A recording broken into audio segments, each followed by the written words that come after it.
আসসালামু আলাইকুম, কেমন আছেন সবাই? আজ আমি কিছু শপিং করব, এই টুকিটাকি কিছু।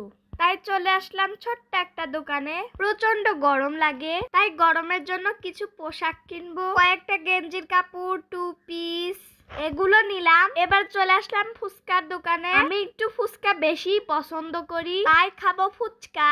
আজকে রাস্তার পাশে বসে ফুচকা খাবো। খোলামেলা পরিবেশে ফুচকা খেতে খুব ভালো লাগছে। ফুচকা খাওয়া শেষ, এবার আম্মু কিছু কেনাকাটা করবে। পুঁথি লেস নিয়ে নিল।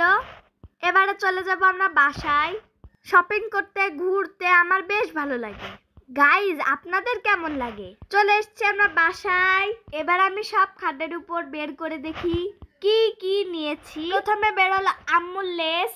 আমি নিয়েছি গেঞ্জি সেট, টু পিস, তারপরে হাফ প্যান্ট। এগুলো পরতে আমার মজা লাগে, গরমে স্বস্তি। আমি এবার পরে একটু টাইল দিই। টু পিসটা পরে নিলাম, পরে বেশ আরাম লাগছে। সবাই ভালো থাকবেন, নিজের প্রতি যত্ন নেবেন, সুস্থ থাকবেন, আমার জন্য দোয়া করবেন। আল্লাহ হাফেজ।